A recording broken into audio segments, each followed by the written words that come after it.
À toutes et à tous, bienvenue à la quatrième séance du séminaire Le futur de l'Anthropocène qui se tient aujourd'hui en collaboration avec le festival Écrire la nature. Je remercie donc son président ainsi que tous les organisateurs pour cette collaboration.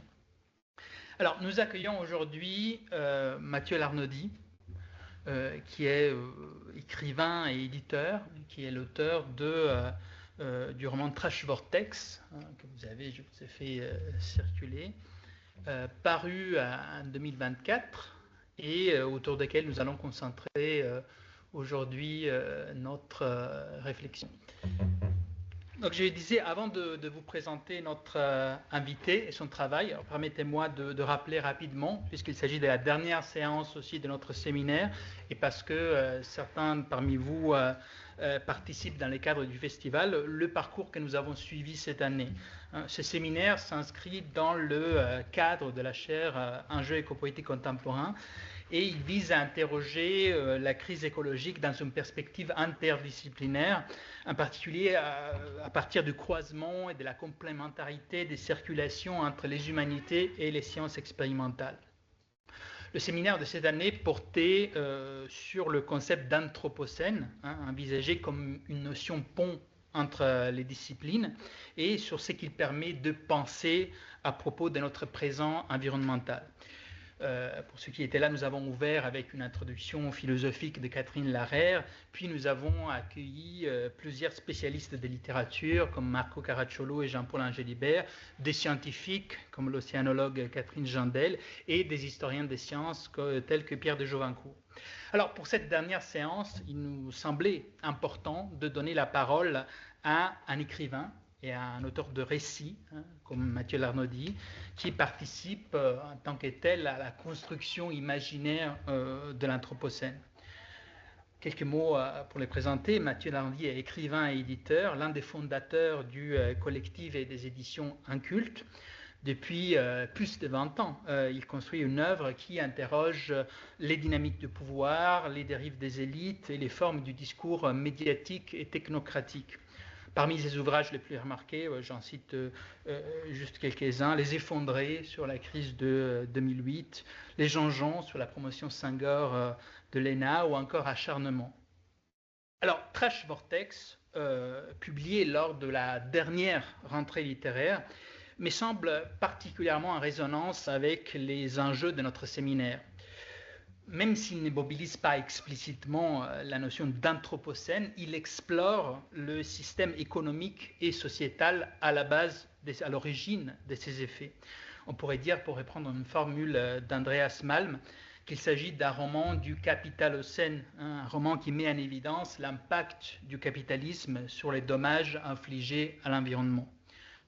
Alors l'image centrale du livre, sur laquelle nous reviendrons, le titre aussi, est celle du Trash Vortex, ces gigantesques agglomérations de matière plastique formées par les courants océaniques. Il s'agit à la fois d'un phénomène réel et d'une figure fantasmatique qui incarne les conséquences durables de l'activité humaine sur le milieu. Alors, le Trash Vortex est étroitement lié à l'intrigue principale dans le roman, qui s'attache à la relation des super riches à la crise écologique. Les romans suivent en particulier le personnage d'Eugénie Vallier, à la tête du groupe Vallier, un personnage, avez-vous déclaré, je crois, Mathieu, inspiré de Liliane Bettencourt. Arrivée à la fin de sa vie, Eugénie est obsédée par des pensées apocalyptiques qu'elle débite à longueur de journée à quiconque veut bien ou plus souvent se voit contraint de l'écouter. Elle voit le monde sombrer et décide de démanteler son empire industriel pour créer une fondation dédiée au nettoyage des océans.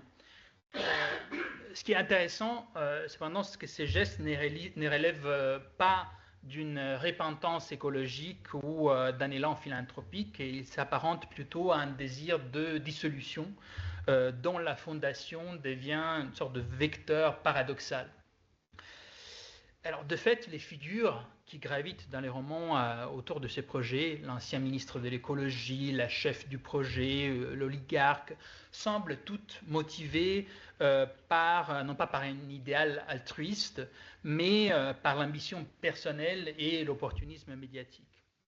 Le roman se donne ainsi comme une satire de l'absence du sentiment collectif et de la manière dont certains cherchent à tirer profit de la crise écologique et de l'imaginaire de l'apocalypse. Alors, ce que je vous propose pour cette séance, c'est que Mathieu Larnaudy nous lise quelques extraits du roman. Cela permettra à celles et ceux qui ne l'ont pas lu de découvrir son style très singulier, vortiqueux, lui aussi, complexe, ramifié, et de nous appuyer sur ces passages pour nourrir notre discussion. Alors, évidemment, nous allons réserver un temps conséquent au débat, à la discussion collective à la fin. Moi, j'ai des questions, évidemment, mais si à tout moment vous avez une remarque, une question, n'hésitez pas, vous levez la main, même en connexion, et vous pouvez intervenir. Alors, avant de rentrer dans les textes, je voudrais cependant poser une sorte de question préliminaire, générale, qui s'adresse à l'écrivain encore avant même qu'à l'intellectuel, et qui peut faire les liens entre les cadres du festival Écrire la nature et celui du séminaire sur le futur de l'Anthropocène. Alors, la question est la suivante. Est-ce que, Mathieu Larnaudy, le fait de mettre en récit la crise écologique vous a posé des défis d'écriture spécifiques ou inédits, un lien avec, on va dire, la nature des objets traités, les écosystèmes, les climats, les vivants, ou est-ce que, au fond, il s'agissait pour vous d'une variation de vos formes habituelles? Donc, est-ce que ces hyper-objets, comme les appelle Timothy Merton, ces objets si vastes et diffus, vous posent un défi particulier à l'écriture ou pas? Bonjour à toutes et à tous et merci pour cette introduction. Oui, évidemment que ça pose des défis particuliers, y compris sur le plan formel, sinon je pense qu'il y aurait moins d'intérêt à écrire sur ces objets-là. En l'occurrence, quels défis, si je puis dire ça comme ça, m'ont été présentés par le fait de travailler sur les trash vortex. Il y en a plusieurs. D'abord sur le plan formel, l'idée qu'il fallait rendre sensible au lecteur ce qu'était ce grand mouvement océanique et donc faire que la phrase elle-même devienne en quelque sorte un flux, un courant, afin d'épouser même dans la scansion, même dans la rythmique, ce thème-là. Et c'était pas du tout une affaîtrie poétique, c'était parce que je pense que je n'avais pas du tout de possibilité de décrire l'état du monde qui faisait l'objet du livre si je n'avais pas recours à cette phrase-là. Donc il y avait une espèce de lien avec le trash vortex qui agissait aussi bien comme une métaphore du monde contemporain, ce monde constitué par flux, par réseau, par concaténation, par enchaînement de phénomènes, qui marche en tant qu'image, mais aussi en tant que ce que Barthes appelait des métaphores structurales, c'est-à-dire quelque chose qui est absorbé par le texte lui-même et qui vient modifier ou plutôt impulser sa structure. Donc là, il y avait vraiment quelque chose effectivement de particulier pour moi, assez excitant hein, d'ailleurs. Il y avait autre chose qui tient là encore à l'objet de ce livre, et c'est que, comme vous le savez, le roman, dans son histoire, c'est essentiellement des récits d'hommes et de femmes pour des hommes et des femmes. Ce qu'on appelle aujourd'hui le vivant, l'amplitude de ce que ça recouvre, mais aussi les inanimés, les non-humains, comme on le dit aujourd'hui, est assez peu le sujet du roman. Et c'est aussi le cas de mon livre, en grande partie, mais je voulais que par moment, il y a une tentative un petit peu de déplacer la subjectivité romanesque vers des objets un peu, enfin pas un peu, complètement inanimés pour certains. Ça implique de faire de choses des personnages, de faire traverser parfois le récit par des animaux, par des objets qui prennent une valeur active dans le livre et qui deviennent donc eux-mêmes ou des paysages, des personnages à part entière du récit. Donc ça posait effectivement quelques problèmes singuliers qui se différenciaient un petit peu de ce que j'avais pu faire par le passé, tout en s'y raccrochant quand même, puisqu'évidemment il s'agit quand même de figurer le pouvoir actuel, la tentation de la nouvelle oligarchie, peut-être qu'on reviendra sur le mot, de faire sécession avec le reste de l'espèce humaine, avec le reste de l'humanité.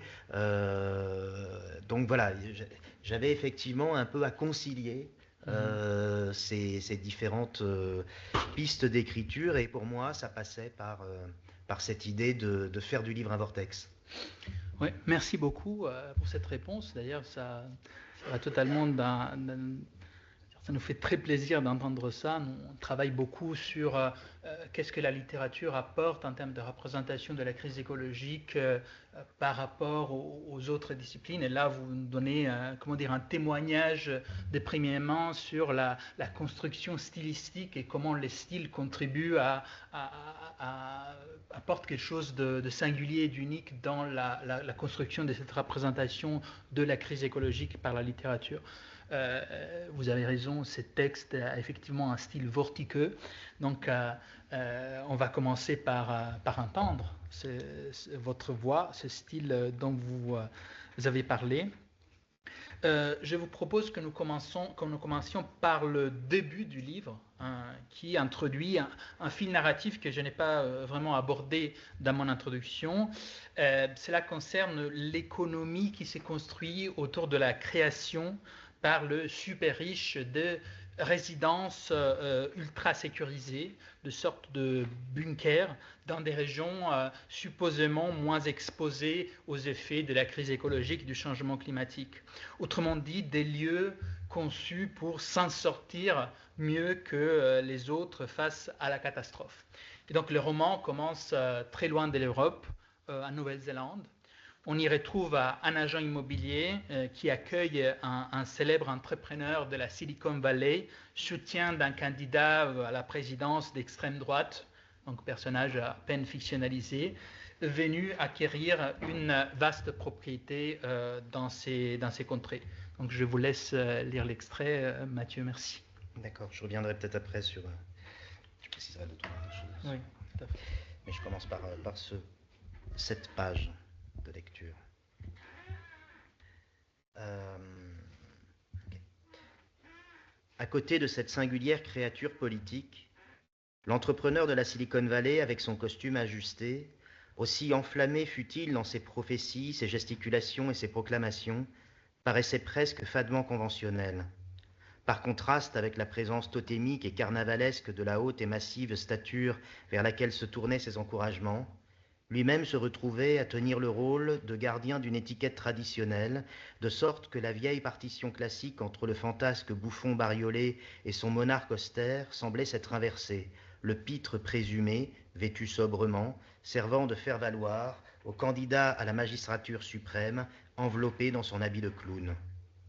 À tout cela, que l'agent immobilier avait observé comme n'importe qui le pouvait faire en tapant dans une barre de recherche quelques mots-clés appropriés, venait maintenant se superposer devant ses yeux le corps un peu nerveux qui regardait autour de lui le lac, les pans de tourbière, les langues d'herbage, d'un vert quasi fluorescent sous la lumière filtrée par les nuages, les coteaux boisés, tout ce paysage qu'il découvrait et qu'il examinait sans paraître, à aucun moment, s'adonner à d'impromptus vertiges contemplatifs, mais plutôt comme s'il passait l'horizon au scanner de ses exigences, prêtant une attention renforcée au sommet, dont les crêtes enneigées paraissaient le réjouir particulièrement, sans doute parce que leur scintillement lui donnait l'assurance qu'il n'était pas venu pour rien, et que l'investissement qu'il s'apprêtait à faire était judicieux. Ici, il restait de la neige.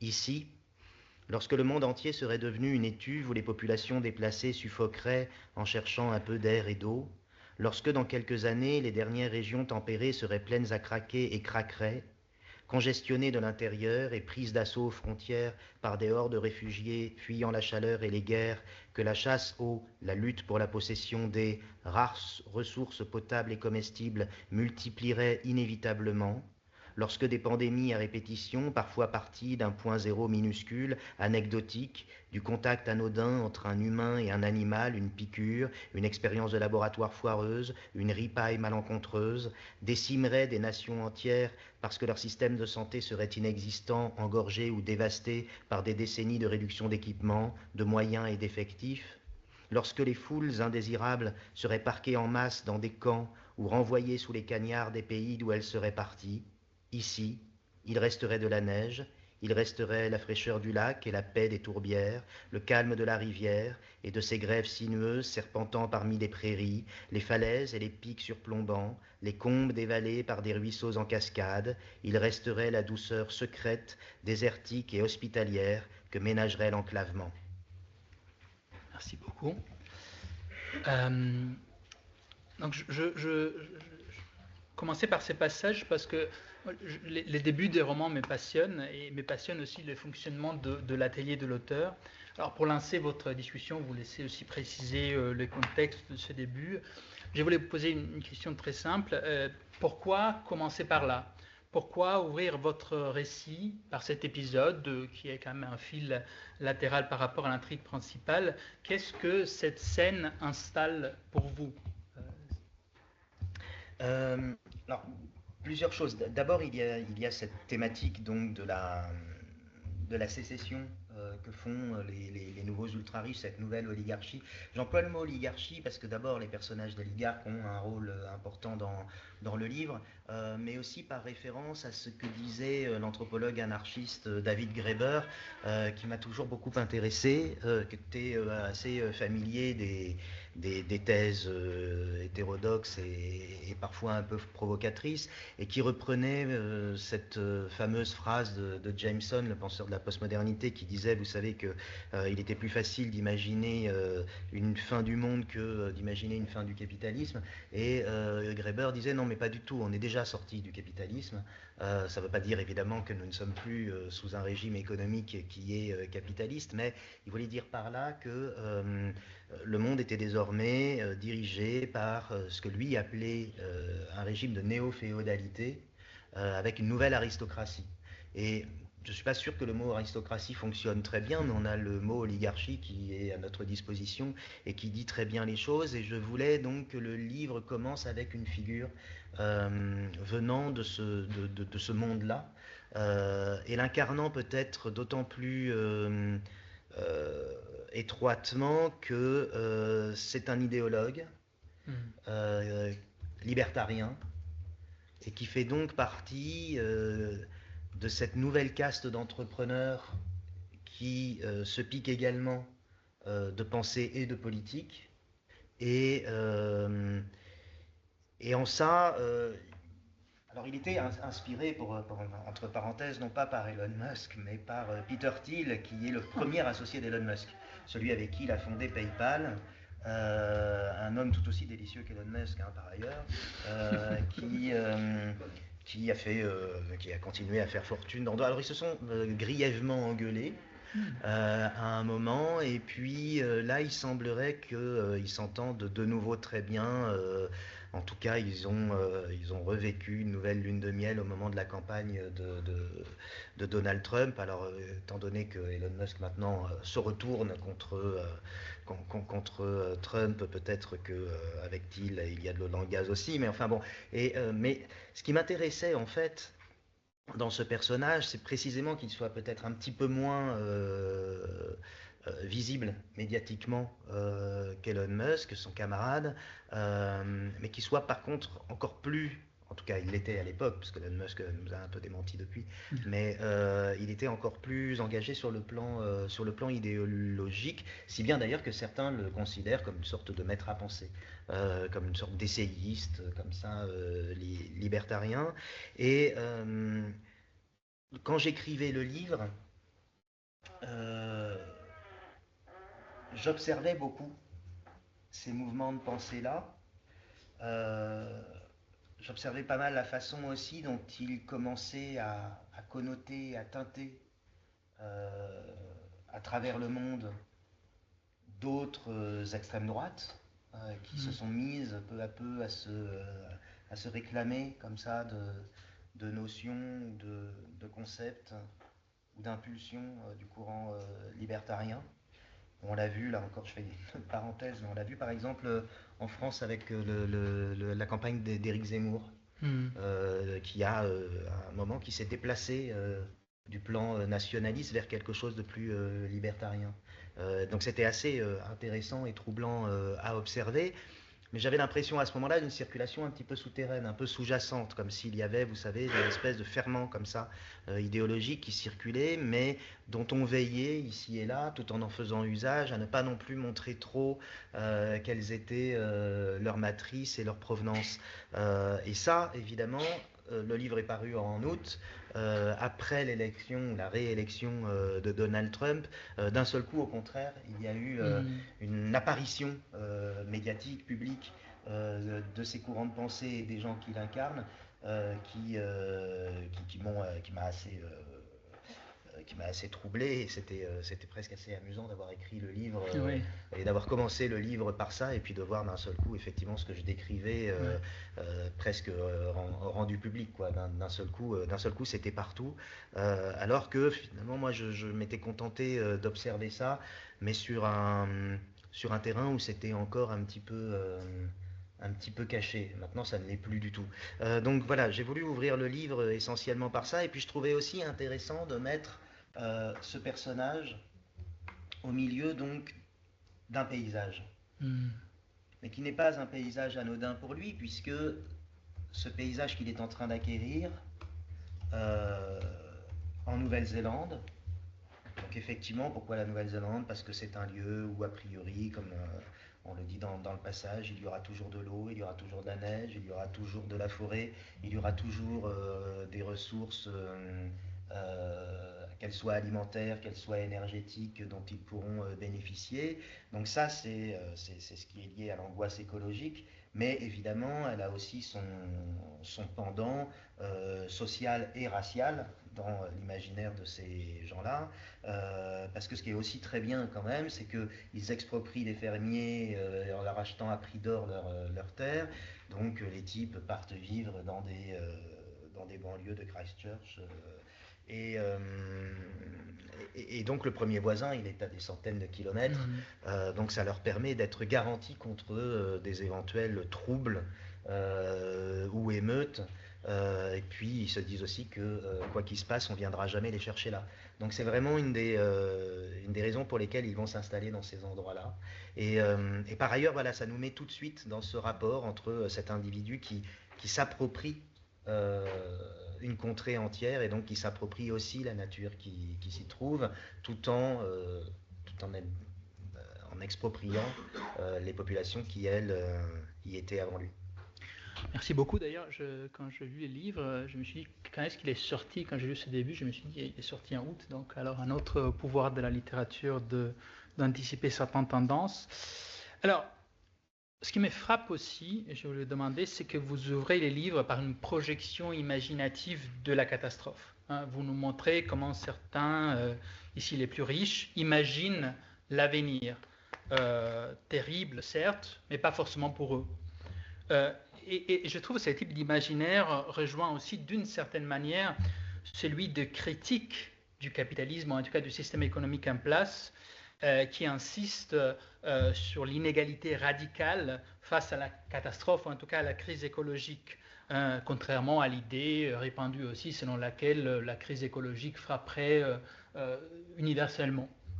Et donc je voulais vous interroger sur ça. Est-ce que ces deux imaginaires de la crise, d'un côté de super riches et des privilégiés, de tenants du système, et des critiques du système, se rejoignent sur ce point-là, certes avec bien évidemment des sentiments différents? Qu'est-ce que vous en pensez? En fait, ce que ce qui m'a poussé, je crois, à écrire le livre, c'était de faire une espèce d'état des lieux de nos peurs, sans doute parce que je les partage, évidemment, en grande partie, euh, mais aussi de les mettre dans une forme de perspective historique, parce que il me semble que la notion d'apocalypse n'est évidemment pas inédite. Et ce qui est passionnant, c'est de se rendre compte que à chaque époque, il y a un ferment imaginaire majeur sur lequel se fonde une pensée de la fin des temps possible, de la disparition possible de l'espèce humaine. Alors, évidemment, on sait que culturellement, pour nous, ça passe beaucoup par toute une série de manifestations religieuses à travers des écritures. L'Ancien Testament est plein d'apocalypses. Le Nouveau Testament se clôt par évidemment la révélation de Patmos qui donne son nom aux autres apocalypses. C'est devenu le texte canonique qui a irradié tous ceux qui l'ont précédé et qui l'ont suivi. Mais si on regarde dans le détail, et on va pas le faire parce que c'est très long, ne serait-ce que sur les 2000 ans d'histoire, bon, on sait qu'il y a des périodes qui sont identifiées quasiment par la floraison à la fois de peur et de production culturelle liée à cette idée d'une disparition possible du monde. L'an 1000 est resté célèbre pour ça, mais par exemple, moi j'ai beaucoup travaillé sur Dante, et il est très intéressant de se souvenir que lorsque Dante arrive au paradis à la fin de la Divine Comédie, et qu'il est donc devant l'Empyrée, la Rose Mystique, où sont installés les gens qui ont le droit et le privilège de siéger au paradis. Il n'y a presque plus de place. Les sièges sont quasiment tous pris. Et ça veut dire quoi? Ça ne veut pas dire que les autres seront priés d'attendre devant la porte. Non, ça veut dire que l'histoire est bientôt finie. Ça veut dire qu'en fait, il reste quelques places à prendre, et puis après, de toute façon, le jugement dernier sera là. Donc c'est la configuration de l'au-delà, la spatialisation de l'au-delà que traverse la Divine Comédie est quasiment finale, est quasiment définitive. Et d'ailleurs, lorsqu'il arrive au paradis, Dante croise une procession, et cette procession reprend en fait les principaux personnages de l'Apocalypse, du texte de Jean. Et c'est intéressant de se dire que dans la Florence du XIVe siècle, qui reste dans nos esprits plutôt un moment de grande création culturelle, artistique, humaniste, plutôt un moment inaugural de ce qu'on appellera plus tard la Renaissance, et bien pourtant cette époque-là se vivait comme un temps de la fin. Et évidemment, si on se rapproche de nous, euh, si on pense même à échelle d'une vie d'homme ou de femme, quelqu'un qui aurait 85 ans aujourd'hui aurait traversé déjà plusieurs fins du monde possibles. Il y a eu, je vais vite, hein, mais il y a eu évidemment la Seconde Guerre mondiale qui a quand même été le désastre planétaire qu'on connaît. Il y a eu à l'intérieur de la Seconde Guerre mondiale la disparition d'un monde en Europe, ce qu'on appelait le Yiddishland, qui a littéralement disparu. Avant il existait, après il n'existait plus. Et puis ensuite il y a eu la menace atomique qui a vraiment imprégné les esprits au point de devenir un marqueur imaginaire majeur. On sait par exemple, moi je m'intéresse beaucoup au cinéma, c'est un peu présent dans le livre, on sait que tout le cinéma américain notamment, mais pas que, des années 50-60 est marqué par cette perspective d'un conflit nucléaire qui rôde, et en fait quasiment dans tous les films c'est présent, soit de façon directe, soit de façon indirecte. Ça change un peu après l'assassinat de Kennedy, parce que voilà, une nouvelle forme paranoïaque se met en place à ce moment-là, mais sinon c'est vrai. Et on a presque oublié aujourd'hui cette prégnance de la présence possible d'un conflit nucléaire. Enfin, je dis ça, mais je ne sais pas si vous avez vu le dernier Mission Impossible. Non, pas encore. Alors j'ai vu ça la semaine dernière. Je ne sais pas si je dois vous le conseiller pour autant, mais ça m'a beaucoup intéressé là, parce que ça met en place deux visions concomitantes d'une apocalypse pour aujourd'hui, si je puis dire. L'IA et la bombe. Et évidemment, parce que l'IA déclencherait la bombe, enfin une espèce d'entité comme ça, hors de contrôle, qui pourrait déclencher une guerre nucléaire. Et c'est intéressant parce que ça montre aussi que les apocalypses ne s'éliminent pas l'une l'autre, mais s'ajoutent l'une aux autres. Enfin bon, voilà. Donc je reviens à mon truc. Il y a eu aussi après, ça j'y tiens quand même beaucoup, parce que justement les libertariens en sont les héritiers aussi à leur façon. Il y a eu cette idée de fin de l'histoire qui était connotée positivement par les idéologues néolibéraux qui pensaient que maintenant qu'il n'y avait plus de monde communiste, autre monde qui a disparu d'ailleurs entre-temps, ils avaient gagné et que les démocraties de marché n'avaient plus qu'à se renouveler éternellement. Et puis tout ça pour s'acheminer vers cette autre figure du répertoire de la catastrophe qui est pour nous le désastre écologico-climatique. Alors quand je dis ça, c'est pas évidemment pour en minimiser les dangers, ni pour montrer qu'après tout, des apocalypses, il y en a déjà eu plein et qu'il ne faut pas y croire. Pas du tout. Mais c'est pour montrer aussi que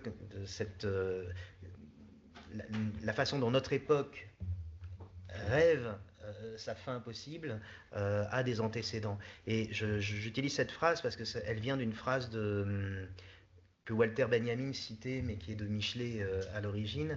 Chaque époque rêve la suivante. Et je trouve que c'est une phrase qui elle-même est très belle et donne à rêver.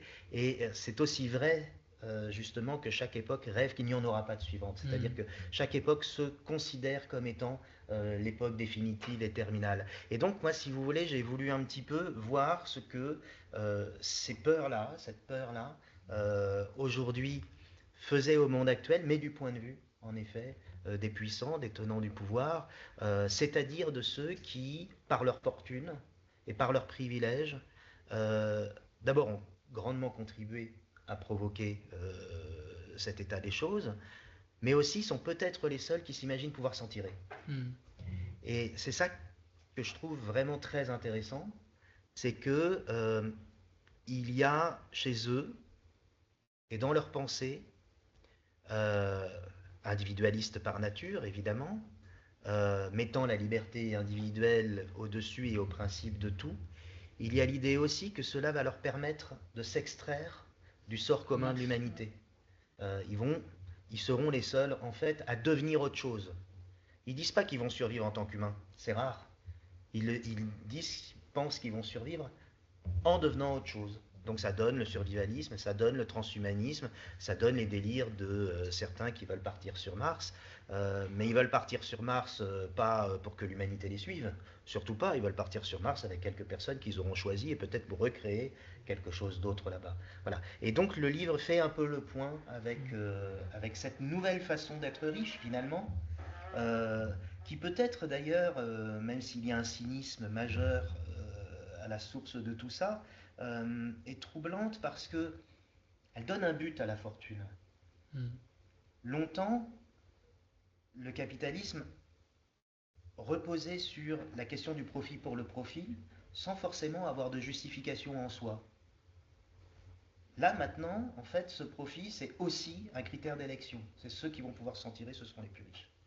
Et ça change un petit peu le rapport avec... Donc l'Apocalypse a aussi une eschatologie, la possibilité d'un objectif qui est devenu très intéressant. Merci beaucoup. On va devoir commencer à clore et à conclure cette réunion, puisqu'à midi 30, on ferme le bâtiment. Mais on vient de commencer en fait. On avait dit midi 45, on a commencé 20 minutes après, il ne nous reste pas beaucoup de temps. Aussi. Quoi? Allez demander. On avait 13 heures pour qu'on donne un quart d'heure de plus. On a dit 13 heures. On peut demander à Pascal, s'en occupe. Bon, on continue pour l'instant et après on va voir. Alors, une chose qui m'a beaucoup frappé aussi en vous lisant, c'est que malgré la gravité, quand vous les montrez, des thèmes abordés, le capitalisme tardif, la crise écologique, la crise du vivant, le roman est souvent drôle, parfois de façon ironique, parfois avec une sorte d'humour noir. Qu'est-ce que c'est pour vous ça? Qu'est-ce que c'est cet outil? Est-ce que c'est une manière de garder une distance critique? Est-ce que c'est un outil politique? Est-ce que c'est juste une forme constitutive de votre manière d'écrire? Comment vous le décririez? On l'a vu aussi dans ces passages sur, évidemment, C'est un peu tout ça à la fois, et c'est peut-être aussi la chance qu'on peut avoir, nous, en tant qu'écrivain. C'est peut-être même un privilège par rapport à des approches plus rigoureusement scientifiques.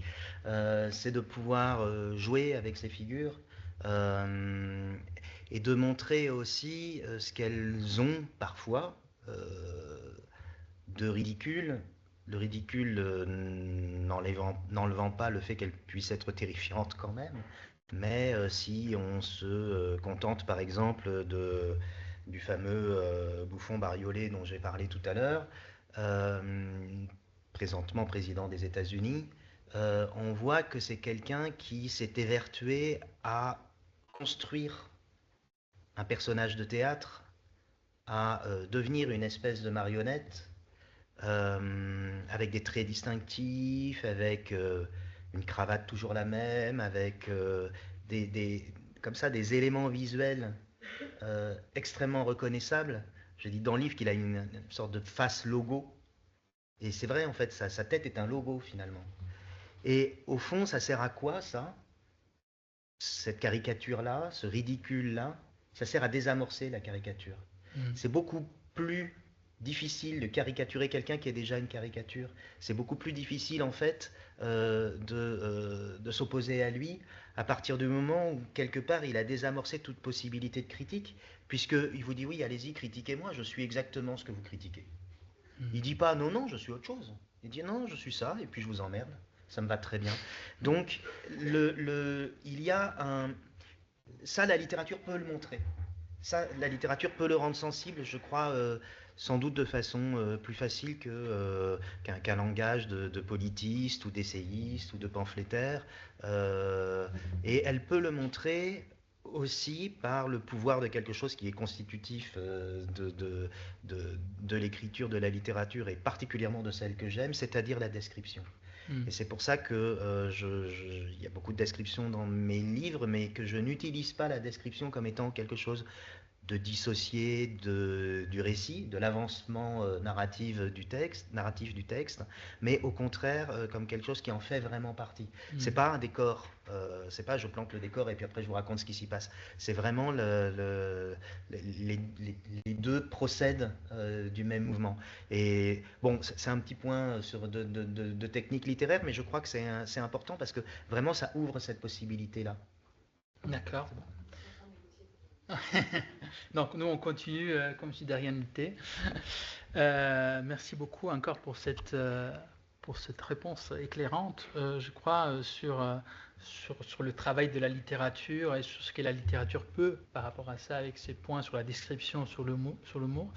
On va passer au deuxième passage. C'est le personnage central du roman. Donc Eugénie Vallier, cette héritière, j'ai déjà dit qu'elle veut démanteler son empire, qu'elle est très bavarde. Je voudrais que nous lisions l'exemple de l'un de ses discours face à la chef du projet de sa fondation pour ensuite en discuter ensemble. Je vous laisse lire.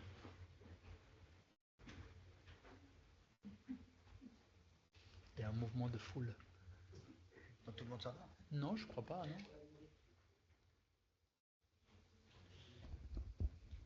non. Non. Non, je pense qu'on peut continuer okay. Pour l'instant.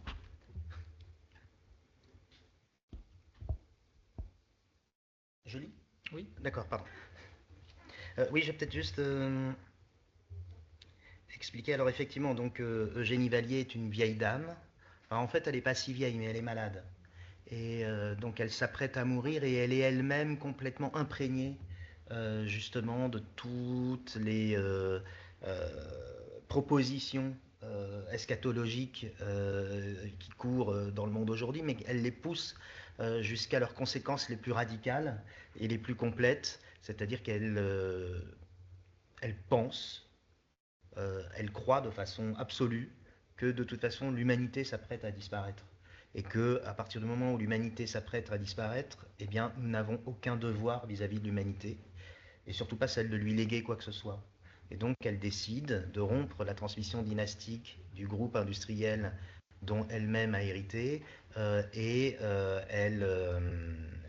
dissout tout. Donc elle vend son groupe industriel et elle fait appel à une conseillère, un métier d'ailleurs qui existe et qui fait qui fleurit beaucoup en ce moment, conseillère éco-philanthropique, qui va donc construire pour elle la fondation destinée à nettoyer les océans où sera engloutie la fortune que dégage la vente de son livre. Et comme vous l'avez dit, son habitude, c'est d'être dans son fauteuil, dans son château, dont elle ne peut plus trop bouger, et de recevoir des gens qui viennent essentiellement chercher de l'argent.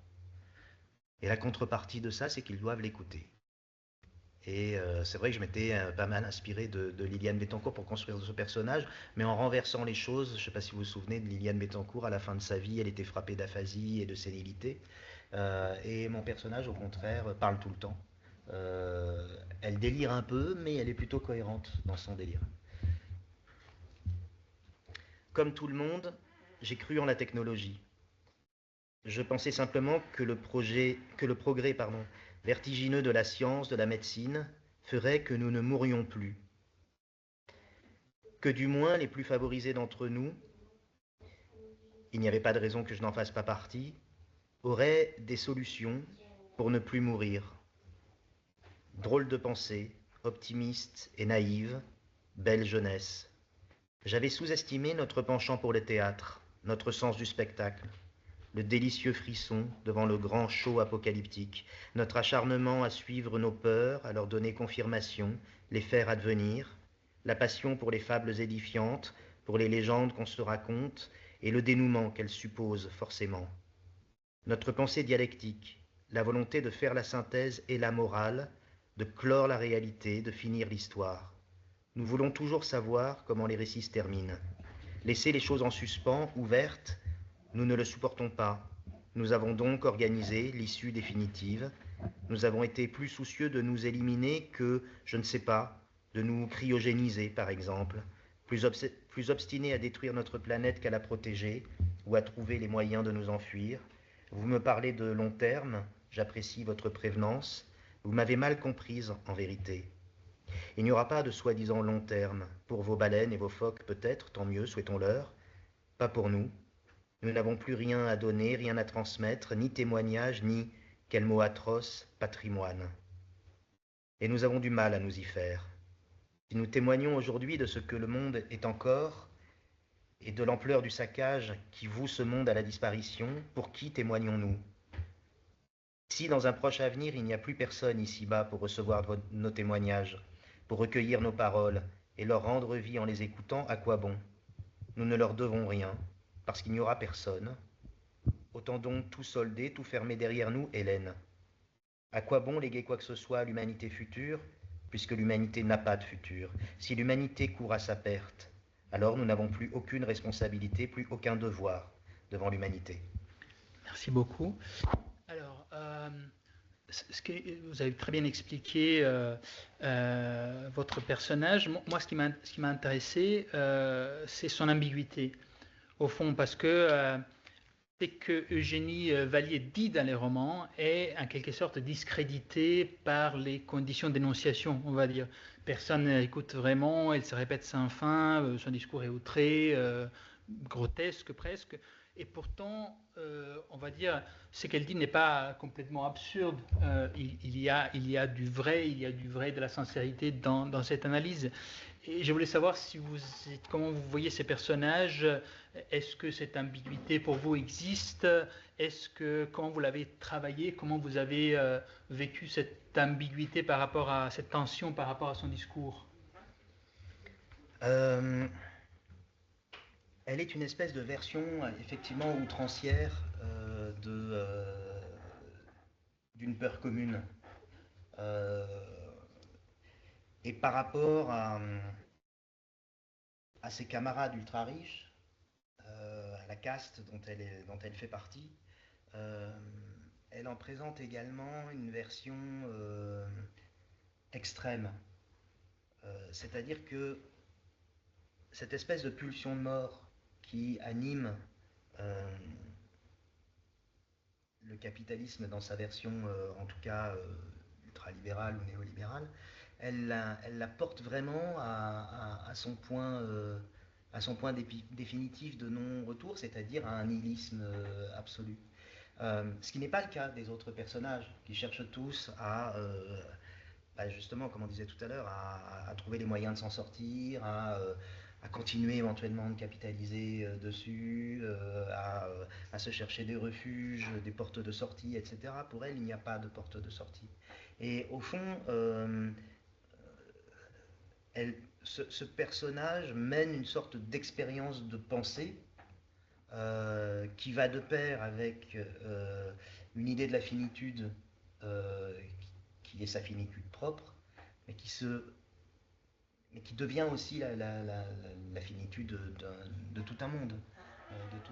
Et alors, chez ce personnage, il y a une ambiguïté qui est aussi liée à des motifs plus personnels, familiaux, voire psychanalytiques, puisque l'un des enjeux aussi du livre, c'est de montrer qu'il y a une histoire de famille derrière tout ça, et notamment le lien qu'elle avait avec son père qui était désastreux.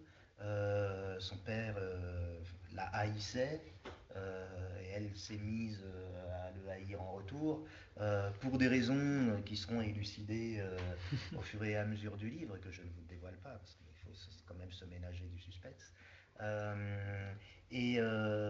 Mais quand son père, à elle, est mort, elle a eu déjà l'impression de l'effondrement d'un monde. Et c'est comme si elle reproduisait aussi à l'échelle globale, si ce n'est cosmique, ce sentiment, cette sensation-là. D'accord, merci beaucoup. Alors, peut-être une toute dernière question sur ce... Juste une précision, hein. Donc, nous avons la salle jusqu'à 1h10. Ok, oui, très bien. C'est bon, sauf que la porte d'issue sera fermée. Briser le bâtiment, nous sortirons par le côté. D'accord, super. Juste alors, on va peut-être lire le dernier passage, parce qu'après je voudrais laisser un peu de temps pour la discussion commune. Juste une question très courte de ce point de vue-là. Et justement, vous l'avez précisé, vous adoptez, ou en tout cas vous représentez les points de vue de super riches, leur imaginaire, leur stratégie dans ces romans. On y entend vraiment assez peu d'autres voix, de voix des personnages extérieurs à ces mondes, porteurs d'autres visions du monde, d'autres alternatives, peut-être politiques, d'autres rapports à la crise du vivant. Je veux dire, pourquoi ce choix? Est-ce que c'est par rapport à l'idée que vous faites de la littérature comme critique? Est-ce que c'est autre chose? Est-ce que c'est juste parce que c'était le sujet que vous vouliez traiter et ça suffit? Alors, c'est vrai et pas tout à fait. Ce que je veux dire par là, c'est que oui, effectivement, il n'y a pas, par exemple, la mise en scène de personnes qui seraient dans un conflit ouvert avec sa démarche ou avec son groupe. On ne voit pas de militants écologistes, par exemple. On voit pas tout ça. C'est-à-dire que le livre laisse vraiment dans l'angle mort tout ce qui pourrait être de l'ordre des voix discordantes sur le plan sociétal général. Pour autant, il y a aussi une façon qu'a le texte, mais finalement ces mondes-là ou ces castes-là, d'absorber des gens qui ne pensent pas nécessairement comme eux et dont les soucis et les besoins ne sont pas les leurs. C'est quelque chose, quand on se documente, quand on travaille un peu sur ces mondes-là, sur ce qu'on appelle les ultra-riches. En fait, ce nom me gêne toujours, mais bon, j'y ai quand même recours parce que c'est pratique et c'est devenu presque, c'est passé dans le vocabulaire courant, donc gardons-le. Mais peut-être qu'il faudrait parler des puissants, ou je ne sais comment. Voilà, cette espèce de micro-caste, cette oligarchie dont on parlait tout à l'heure. Ce qui est intéressant quand vous penchez sur ces personnes, c'est que alors même que elles se vivent comme seules, puisque, comme on le disait tout à l'heure, leur conception de la liberté individuelle fait d'eux des individus particuliers. En fait, il y a tout un monde autour d'eux. Il y a toujours une cour, il y a toujours un écosystème, il y a toujours comme une société en petit qui reproduit les interrelations, les besoins, mais aussi parfois la lutte des classes qui est celle tout simplement de la société. Je ne sais pas si vous vous souvenez, je reviens à l'exemple de Bettencourt, lorsque l'affaire était sortie, c'était très intéressant de voir comment était construite toute la société qui l'entourait. Il y avait finalement toutes les figures possibles, depuis le chauffeur et le jardinier, en passant par le majordome, les femmes de ménage et les infirmières, et puis l'équivalent des cadres supérieurs que seraient le gestionnaire de fortune, la comptable, etc. Et puis l'artiste, évidemment, qui venait à la fois faire l'histrion et essayer de détourner un maximum d'argent possible. Voilà, et donc c'était très intéressant de voir qu'autour d'elle, il y avait toute cette conformation à la société. Et ça, j'ai essayé de le reproduire dans le texte. Ça fait qu'autour de Madame, comme on l'appelle dans le livre, donc d'Eugénie Vallier, il y a aussi tout ça qui gravite. Alors, ça va des gens qui sont sur un pied d'égalité avec elle, notamment son ami oligarque qu'elle a connu dans sa jeunesse, mais également le légionnaire devenu son majordome, le chauffeur, etc. Et donc, c'est vrai que j'ai plus essayé de décrire la façon dont ces pôles d'attraction absorbent les forces sociales qui les entourent que les conflits que ça suppose. Mais il y a quand même dans le livre au moins, je pense à 3 personnages, mais il y en a sans doute un peu plus en vrai, à qui ça pose un problème d'être dans le voisinage et dans la dépendance donc de ce type de personnes-là. Il y a les 2 architectes, oui. Et puis il y a l'assistant aussi justement de la chef de projet. Voilà, de la chef de projet. Et puis il y a la militante écologiste, la capitaine. Personnage ambigu aussi. Personnage ambigu. Oui, mais alors, justement, finalement, ils acceptent cette proximité pour des raisons diverses, mais pas sans se poser quand même des vrais questionnements moraux. Il y a est-ce qu'ils doivent y aller? Le questionnement éthique que ça suppose fait quand même partie des questions que soulève le livre. Et bon, bah, pour les architectes, en l'occurrence, ils sont sollicités par un oligarque pour construire une résidence sécurisée dans l'Altaï.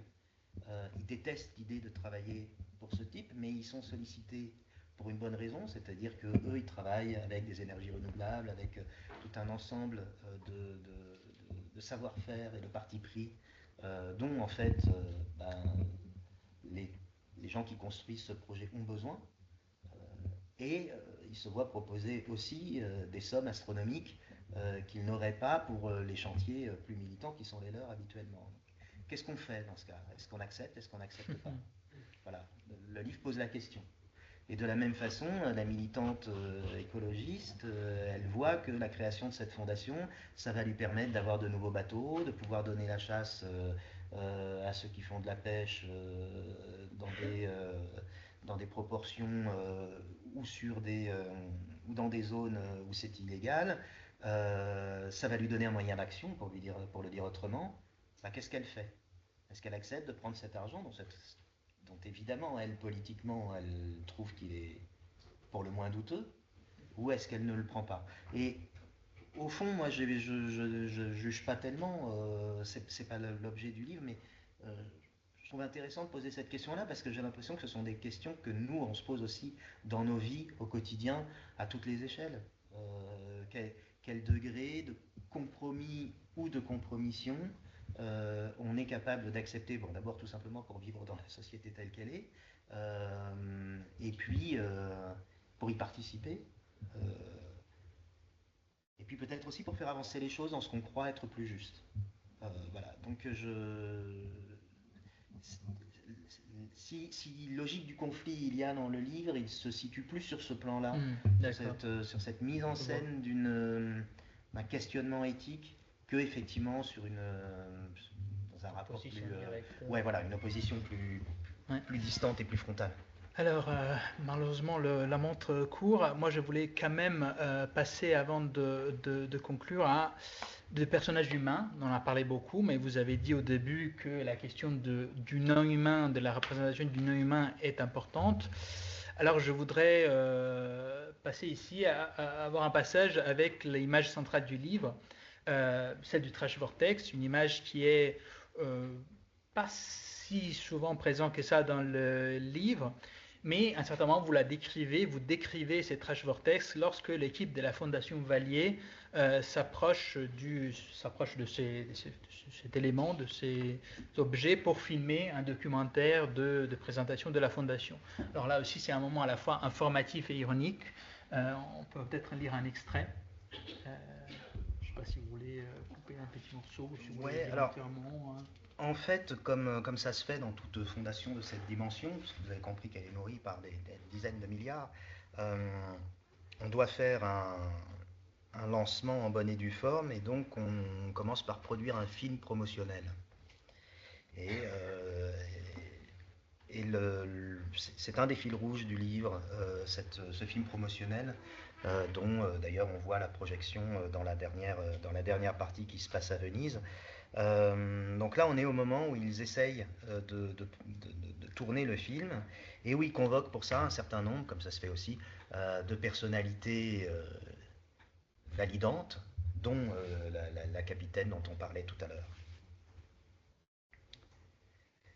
Conformément aux recommandations du réalisateur, la capitaine Muirhead leur servait de guide. Elle faisait la visite comme si les autres à bord avaient été ses invités dans son fief, leur décrivant ce qu'ils, les passagers et la caméra, avaient sous les yeux, détaillant avec le didactisme fiévreux et huilé, chevronné de la militante, ses explications s'adressant de fait indirectement, plutôt qu'à ses comparses embarqués, aux spectateurs du film à venir, en quoi consistait le Garbage Patch, premier trash vortex connu du genre, dont la formation avait été découverte presque par hasard, à la faveur d'observations scientifiques de routine, à la toute fin du XXe siècle, et qui avait aussitôt surpris les chercheurs par son ampleur, sa taille et sa densité, de sorte qu'on avait rapidement pris l'habitude, dès que le phénomène avait été d'abord identifié puis porté à la connaissance du grand public, de le qualifier de 7e continent.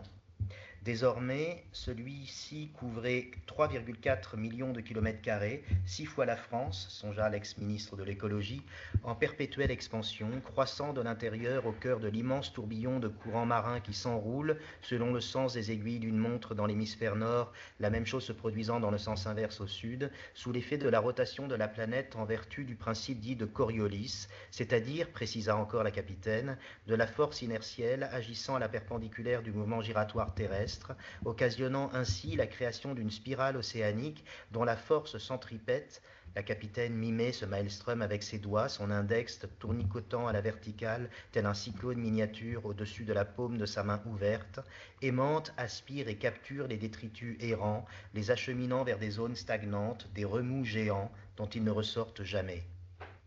La capitaine Muirhead poussa un soupir en regardant l'un après l'autre ses compagnons de virée répartis dans la carlingue. Le pire restait à venir. Des recherches récentes faisaient état de la présence, aux endroits comme celui qu'ils étaient en train de survoler, d'une moyenne de plus de 330 000 fragments de plastique par kilomètre carré, l'ensemble cumulé représentant plusieurs dizaines de milliers de tonnes, sans doute plusieurs millions, disséminés dans la masse du Pacifique, essentiellement sous la forme de particules microscopiques, résultat de la photodégradation, l'action des rayons du soleil sur la matière qui usaient, déchiquetaient les polymères jusqu'à les réduire à une espèce de substance meuble inédite, poudre confondue à son environnement aquatique, que l'on désignait sous les termes de sable de plastique ou même de plancton plastique, et que les poissons ingéraient à longueur de journée. À la pensée de cette faune sous-marine décimée par les résidus toxiques de la consommation humaine, le visage de la capitaine gagna en gravité, le front se plissa sous les dreadlocks, et son regard, ses grands yeux bleu pâle qui avaient vu l'épouvantable spectacle d'un monde menacé, le spectre funeste d'une extinction inéluctable, s'éloigna vers le large, abîmé dans ses pensées, sombrement méditatif, et offrant aux documentaristes un beau plan solennel avec en toile de fond l'océan cérulé, vergeté de traits d'écume, allégorie canonique d'une nature immaculée, immuable, puissante et souveraine, à laquelle il était impossible de supposer qu'elle recelât, sous sa surface pure, l'enfer subaquatique dont la capitaine, à la manière de Virgile pour le Dante, au fil de leur descente à travers les cercles abyssaux, décryptait les mystérieux arcanes à l'intention des pèlerins héliportés qui, eux, l'écoutaient, observaient, prenaient des airs inspirés, opinaient et s'écarquillaient sans toutefois parvenir à dissimuler, dès lors qu'ils ne se trouvaient plus dans le viseur du documentariste, une certaine forme de perplexité. Renfrogné, le menton dans sa main, l'ex-ministre français regardait l'horizon morne et régulier, en laissant percevoir un ennui peu cinégénique, pendant que l'ex-vice-président, juste devant lui, les sourcils froncés, scrutait les flots désespérément tranquilles et purs qui de toutes parts entouraient l'appareil, et dont la virginité apparente n'était pas sans susciter en lui une sourde et inavouable inquiétude, celle de passer pour un charlatan enrôlé dans une mise en scène abusive, un vulgaire joke reconstitué en studio, en guise d'océan contaminé, n'importe quel plan d'eau artificielle prolongé en image de synthèse. Merci beaucoup. Alors, il y a plusieurs choses là-dedans, mais on n'aura pas le temps de tout traiter. Mais il y a une question au moins que je voudrais vous poser par rapport à notre séminaire. Alors, il y a dans ces passages aussi une forte présence du discours scientifique pour raconter cet objet, parler des forces de Coriolis, photodégradation, de polymères. Alors nous avons beaucoup de scientifiques qui suivent notre séminaire et qui sont là aujourd'hui aussi, Eric, Stéphane, Olivier, etc. Je vous permets donc de vous poser cette question. Quelle est pour vous la place du discours scientifique dans votre écriture? Est-ce qu'une source d'inspiration, un outil de documentation, une matière littéraire à part entière? Comment vous les décririez? Comment vous vous en servez? Comment vous vous posez par rapport à ces discours? Une source de documentation, évidemment. Alors, évidemment, la question aussi, c'est qu'on ne peut pas avoir, lorsqu'on écrit un roman, la prétention ni même la tentation d'être exhaustif dans les propositions scientifiques qu'on convoque. On ne peut pas rendre compte des débats, on peut pas, quand bien même on en aurait la capacité, ce qui n'est certainement pas mon cas d'ailleurs, on ne peut pas rentrer dans tous les détails parce qu'il faut quand même que cela serve avant tout un récit et une figuration. Voilà. Il ne faut pas perdre de vue cette chose-là, c'est que le type de représentation qu'opère le langage scientifique est différent de celui de la représentation littéraire. Donc une fois qu'on n'est plus dans un rapport de concurrence ou d'exhaustivité, on peut se nourrir justement de ce que nous apporte aussi le savoir sur les objets dont on parle. Là, en l'occurrence, évidemment, je me suis documenté beaucoup sur comment fonctionnent les courants marins, comment fonctionnent les fameux trash vortex, mais aussi, mais ça, d'abord, je le fais tout le temps, et puis c'est un plaisir aussi de l'écriture. Je me souviens dans un roman que j'avais écrit il y a longtemps, qui se passait à Paris au 19e siècle, à un moment, le héros envoyait un pneumatique.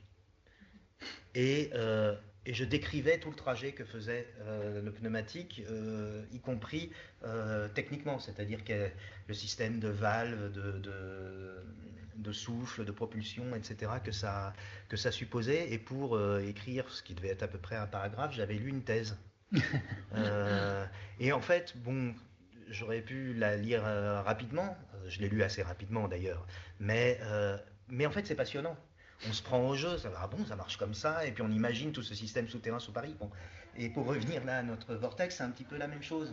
C'est qu'on se prend aussi au jeu de la réalité qu'on décrit, et on en apprend en même temps qu'on écrit. Et j'ai souvent tendance à dire, parce que c'est l'usage que j'en ai, qu'il n'y a pas une espèce de masse de matériaux documentaires qui soient scientifiques, qui soient informatifs,